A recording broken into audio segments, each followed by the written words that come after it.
Hi guys, I'm back with a 2-for-1 deal. We're gonna have 2 fudge recipe today.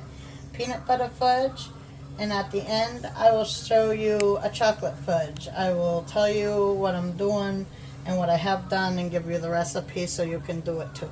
Alright, right now in this pot I have, and this is a peanut butter fudge recipe, I have 2 cups of sugar and a half a cup of milk, and now it's over medium low heat, and I'm going to stir it until it actually turns like clear. You won't even be able to see the crystals. When that turns clear, it will be time to add the other stuff. It will probably take a while. We have to get it to boil, and then after it boils, we're going to stir it continuously for 2.5 minutes to prevent it from sticking. And once it's done that, we're going to take it off the heat, and then we're going to add a 3/4 cup of peanut butter and 1 teaspoon of vanilla. Stir it together, put it in a pan. Bingo bango, you're going to have yourself some peanut butter fudge after you put it. I like to put it in the fridge for 2 hours because I like mine cold. But it says you can leave it out on the sideboard too, so either way, don't matter. And this and the chocolate fudge recipe is going to be pretty similar. Now you probably don't want to watch me stir this for this whole time, so I'll be back when this is more clear.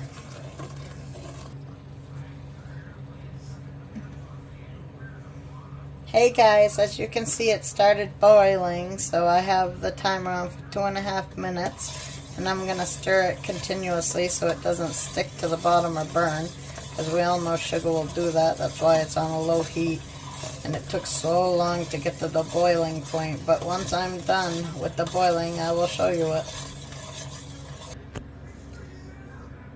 Alright guys, it's done boiling now. I'm going to add a teaspoon of vanilla.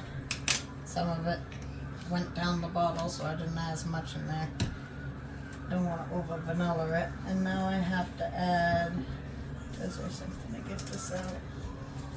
3/4 cup of peanut butter. And I'm going to have to scrape this in there. Now you stir until it becomes all shiny and looks like peanut butter and not sugar with peanut butter lumps. We don't want that. No lumps. We want it smooth. It has to be smooth. So you stir it until it's smooth, and then once it's smooth, you go transfer it into your pan. You probably should have parchment paper in your pan. I usually use my casserole dishes. You have to have a dish with sides, obviously, because you want fudge to be kind of thick. The smaller the pan, like the higher the sides, probably the thicker your fudge would be. So now it's getting thick. As you can see, it's all mixed together.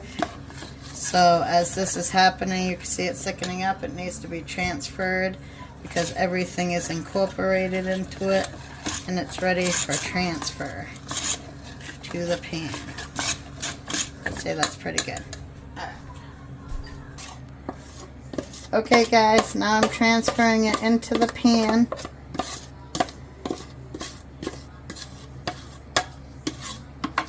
As I am, it's trying to cool on me.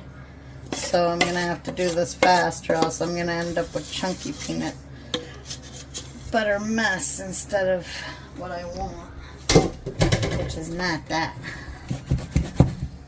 You'll want to spread it out. I'll do it with this, whereas the shaking, it will probably take too long, and I don't want it to look like it has been shaken to death, so we'll do it this way. Now mine don't need to look all fancy smancy. If you want it looking fancy smancy, yeah, do it your way. But it'll taste delicious once it's all cut up. It'll look good enough.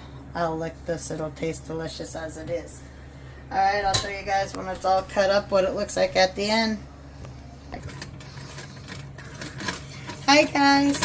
I'm back to show you my my chocolate fudge. Well, not mine, but the chocolate fudge recipe that I'm using to make chocolate fudge. It's pretty simple, seems easy enough. It is old-fashioned cocoa fudge, chocolate fudge. And since I don't have chocolate chips in the house right now, I'm very happy to be using cocoa.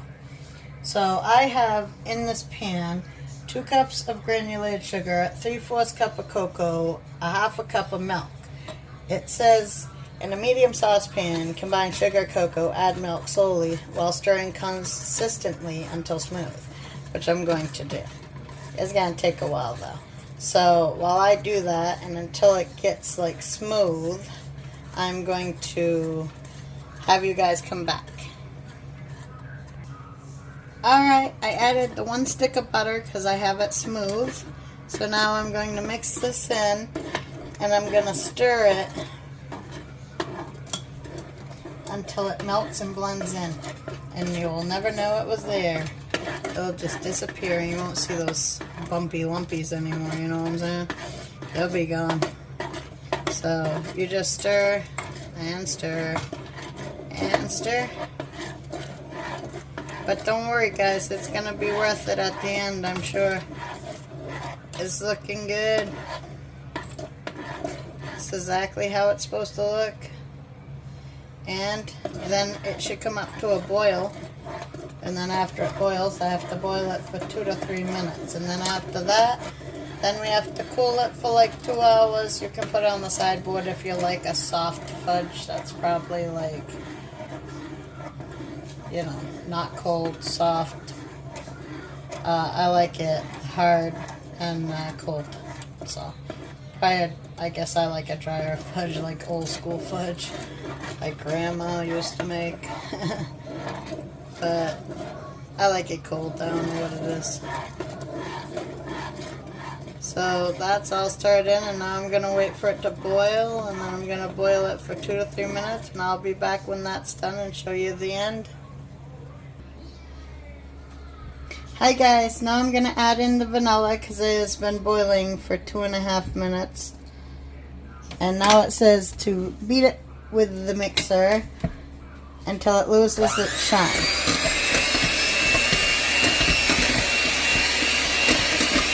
On low speed.